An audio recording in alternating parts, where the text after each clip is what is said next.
Allô, bonsoir, éclaireur pour vérité. Bonjour mon grand maître, comment allez-vous? Je vais bien par la grâce de Dieu. Dieu merci. Et la famille? Alhamdulillah, ça va. Et le travail? Alhamdulillah, ça va, éclaireur. Dieu merci.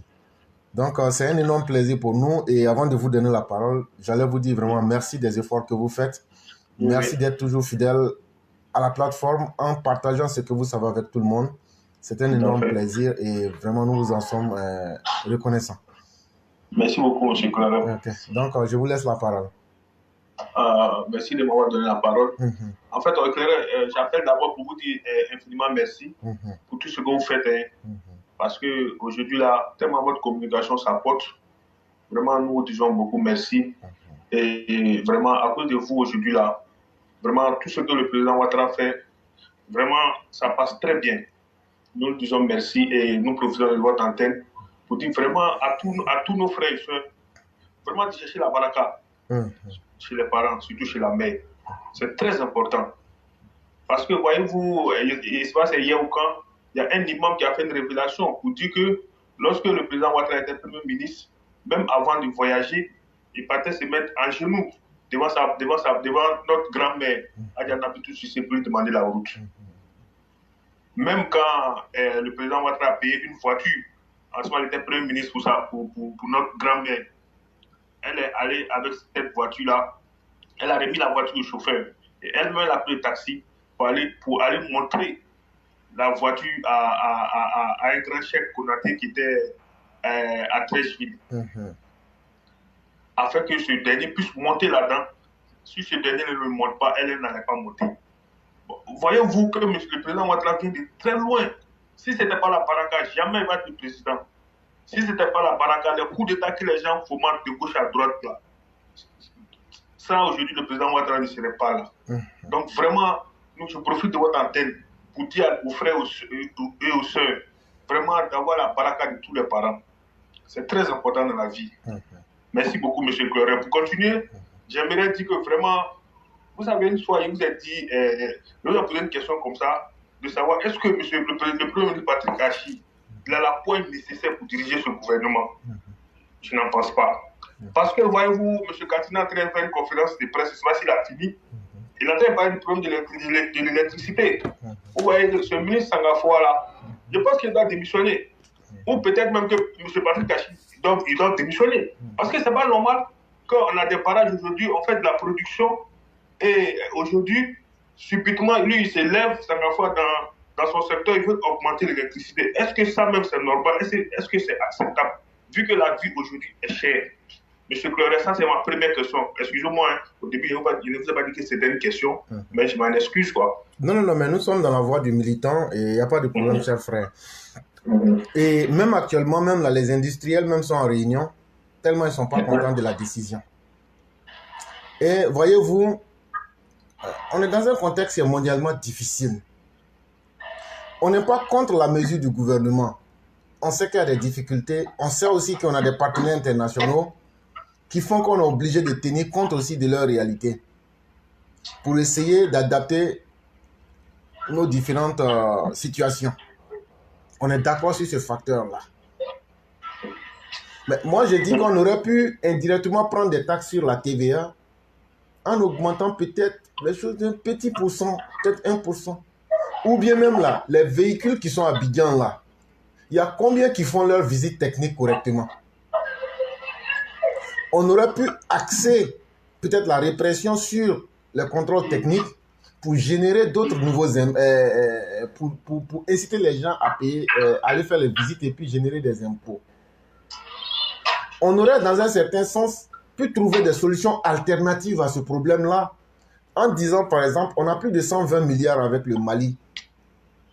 C'est vrai qu'il y a des accords internationaux, mais leur demander au moins de faire amende honorable en payant une certaine somme.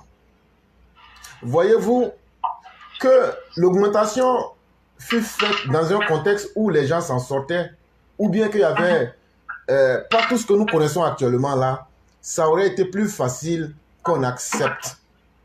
Mais regardez, on est dans un contexte où les opposants là, même ce que Alassane Ouattara fait en bien là, ils utilisent ça pour transformer ça en mal. Même ce qu'Alassane Ouattara n'a pas fait, ils inventent. On dit c'est lui qui a signé le décret pour enlever Gbagbo de la liste électorale. On dit c'est lui qui a décidé de tout et de rien à la fois. Mais quand on est dans un tel contexte, il ne faut pas négliger aussi l'impact de la communication négative que les gens peuvent avoir autour des différentes choses qu'on veut faire, même quand c'est bien. Il faut aussi calculer l'impact du moment. C'est très important. Je veux faire quelque chose. Est-ce que c'est le bon moment? Ça, voilà aussi un gros problème dans cette situation. Maintenant, ce n'est pas du tout le bon moment. Et déjà, on a eu un premier test avec le problème des internets là, les data là. Les data là, entre courant et puis data internet là, vraiment pour moi, hein, courant est mieux que data internet. Selon moi. Parce que avec l'électricité là, c'est ce qui alimente toute notre vie aujourd'hui. Alors que si tu n'as pas l'internet, à la limite, tu peux t'en passer. Mais aujourd'hui, le courant qui est si vital, quand on augmente le prix du courant et que le gouvernement vient à nous dire que non, c'est seulement 60 ou même une certaine catégorie, ceux à partir de 15% pour 15 ampères pour monter là. C'est vrai ce qu'ils disent. Mais dans la vraie vie là, ça ne va pas seulement impacter ceux qui ont les 15 ampères et plus. Ça va forcément impacter ceux qui ont les 10 ampères, les 5 ampères pour la bonne et simple raison que quelqu'un qui utilise 15 ampères là, il n'utilise pas 15 ampères par plaisir. Il l'utilise soit pour travailler en général ou bien ce sont les industriels. Or, quand on augmente déjà la facture électrique des industriels, mais c'est totalement normal que eux là, l'augmentation qu'on a eu à faire là, eux ils impactent ça sur le prix de leurs produits. Et puis maintenant pour essayer de stabiliser leurs revenus. Donc en réalité c'est une augmentation sur le dos de tous les Ivoiriens. Et ça, ce n'est pas acceptable en cette période parce que les Ivoiriens en subissent lourdement actuellement. C'est vrai que c'est partout dans le monde. Mais si aujourd'hui, en l'état actuel, on vient encore à augmenter la charge sur le dos des familles et on connaît la réalité dans notre pays, une fois qu'un secteur augmente, c'est tous les autres secteurs qui se mettent dans la danse. Voilà les conséquences que ça va provoquer. Et l'opposition aura toutes les raisons du monde d'utiliser cette situation-là pour essayer de corcher et de détruire l'image même du président et de son œuvre. L'opposition a totalement raison de prendre cette situation-là et de dire, mais regardez, ils disent qu'ils ont augmenté 15% ici, mais en réalité, ils ont repris 30 ou 40% en augmentant toute la vie. C'est pourquoi j'ai résumé la dernière fois en disant que c'est toute l'œuvre positive du président en termes d'augmentation et du changement de qualité de vie qui vient d'être détruite à travers une seule loi. Parce que quelqu'un le disait ici, là, l'être humain est fait de sorte que tu peux lui faire du bien 1000 ans. Mais le jour que tu vas lui faire un petit mal, là, c'est ça qui va rester dans sa mémoire. Oui, c'était le B52. Voilà. Et donc, c'est une réalité. C'est comme ça qu'on est créé. C'est comme ça que l'humain est. Très peu se souviennent du bien. Et en tant qu'un dirigeant, il faut chercher à aller progressivement en faisant les choses. C'est ce que nous avons demandé. Mais à la fin, là, on peut peut-être conseiller, on peut donner notre avis, mais eux sont les décideurs, ils peuvent décider. Bon, peut-être que les conséquences aussi sont prêts à les assumer. Mais moi, je l'ai dit ici personnellement, moi, je ne serai pas du tout d'accord et d'avis avec le gouvernement sur cette question d'augmentation de l'électricité parce que ce n'était pas le moment. Surtout que nous sommes encore dans une période électorale et dans une période où les opposants cherchent vainement et par tous les moyens à affaiblir l'image même du pouvoir, tant à l'intérieur qu'à l'extérieur du pays. Ce n'était vraiment pas le moment et on pouvait trouver d'autres solutions que j'ai déjà proposées. C'est ce que j'allais dire. Ok, vraiment, merci infiniment, M. Claire, pour la vérité. Et nous vous disons que nous veillons grain. Nous veillons grain. Ne vous en faites même pas. Quels que soient les mots d'ordre qu'ils vont lancer ou les gens qui vont sortir là, nous allons leur contrer. De la manière dont ils vont sortir, comme ça, on va les contrer. Donc, ne vous en faites même pas pour ça. Je profite vraiment pour dire un grand bonjour à OB52, à Maman Blanc. En tout cas, à tout le monde. Et à vous-même, merci infiniment, 1000 fois merci, M. Claire, pour la vérité. Je suis là, je reviendrai, comme je suis presque déchargé là. Il n'y a pas de problème. Sinon, vous êtes la seule et la première personne. Et donc, vous pourrez revenir à n'importe quel moment. Mais comme je le disais, c'est à vous aussi qu'on dit les merci. Continuez à galvaniser nos militants et nos parents. Et dites-leur que nous, là, on est prêts pour vous.